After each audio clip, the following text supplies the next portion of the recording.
Hi, Assalamualaikum Wr Wb. Hello everyone. Good morning, good evening, good afternoon, perhaps. So welcome to my little video explanation. My name is Muhkamat Solihin.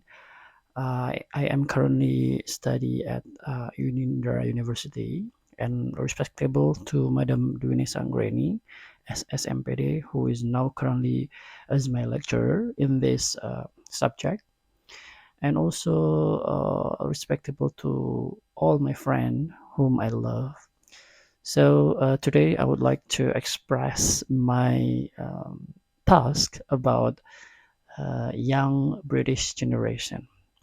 So, what is in a generation? So, to be honest, generation is actually divided by four. Yeah, first is a generation pre-war. The second is baby boomers. The third one is Generation X and Generation Y. Oh, and lastly, one Generation Z. Yeah. So um, we have to explain first. Uh, Generation pre-war is actually anyone born in 1944 or earlier. Yeah, it is my maybe it's great grand my great grandfather, yeah, who was at least alive for some of the second world war and is likely to have the at least childhood memories of the war. Yeah, they have their memory of the world war looks like the rationing that continued long after it, and the birth of the UK's welfare state. That's the pre-war generation. Yeah. The second one is baby boomer. Baby boomer is the generation born in between 1945 and 1965. So it's about 20 years apart.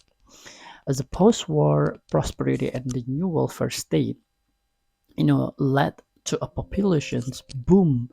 This generation was the first, yeah, this generation literally the first of population, yeah, that maybe enjoy with widespread university grants like welfare safety nets, and then if they were lucky enough to hang on to their job, were hitting the peak of their careers during the late 80s and are now starting to move into retirement. Yeah, so that's the baby boomers who was born in 1945 to 1965. And then move on to the Generation X. So anyone born between 1966 up to 1979. So this generation grew up in the aftermath of the social reforms of the 90s. So only to be hurled into the economy of the 1980s. So as the post-war consensus crumbled.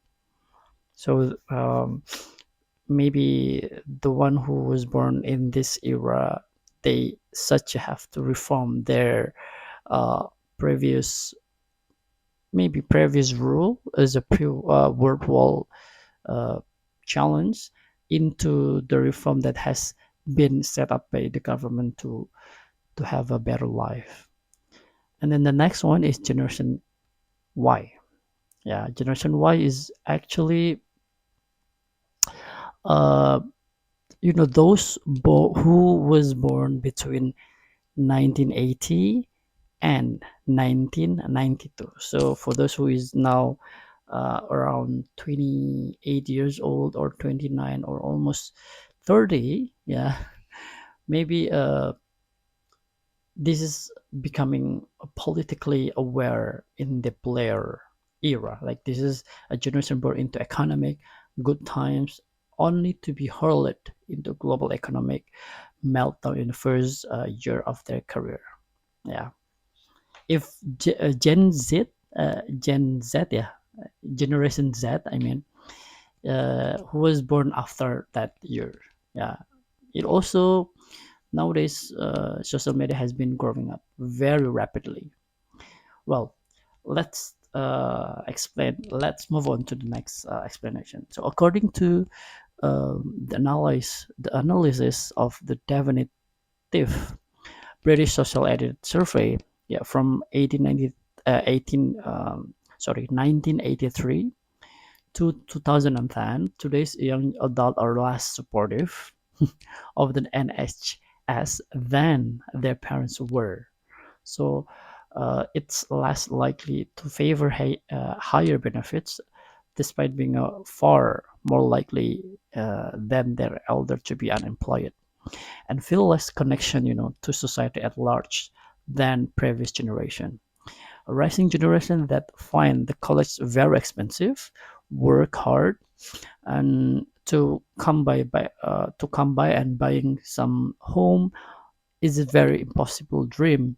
Is you know responding to its flight. Yeah, not by imagining any collective fight back, but by plotting individual escape.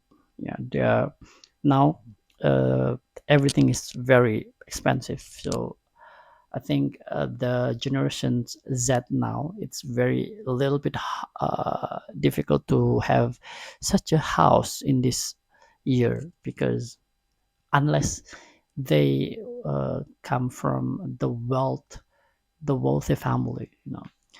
Next, the solid atomization of what we might call generation self.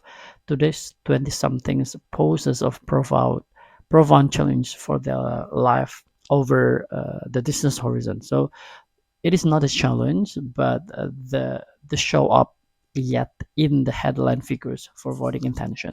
So where pensioners remain considerably more conservative, and everyone else propensity to put a cross in the Tory box remains much of muchness, rather in such individualism of the young emerges when they are probed about deeper attitude. This even manifests in eras like the welfare state. Despite young people being far more likely their older competitors to be unemployed. 48% of 18 to 24 years old, and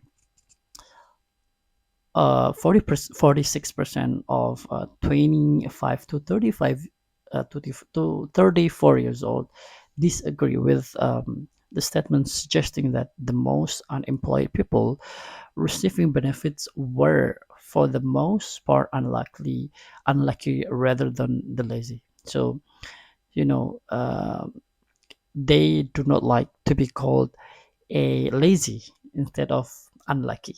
Yeah, almost twice as many in the over 65 group, where only 25% agree with the statement about that. Now attitudes on a few other issues also show split up, albeit not quite to start. Around 24% of 18 to 24 years old uh, disagree that it's important to get to know your neighbors, versus just 11% of over 65 days. Younger people were also more likely disagree that they were proud to be British. Yeah, although they are British, of course. Um, the overwhelming majority at all age groups express patriotism. Researcher by Ipsos Mori said that based on the British Social Attitude Survey, has compared there are four cohorts of Britain's pre-war baby boomers, Generation X, and its successor with a Generation Y against each other. Their findings show the pre-war generation perhaps remembering a world before such institution existed, or remembering the war that shaped them, strongly supportive of the NHS and the welfare state. But then each subsequent generation support both institutions less and less. Worse yet, support within each generation has fallen, not risen, over the years. So, from this explanation, we know that each young generation has their own difficulties, you know, based on their experience, or if the parents do not give the lessons on what should be faced on to their real life, and give them the good value since the very young age, it will be very helpful on the next generation. So that's all my explanation. I do hope you understand and you get the point that I explained. Thank you for listening. Thank you for watching. The last I say, wassalamualaikum warahmatullahi wabarakatuh. Bye bye.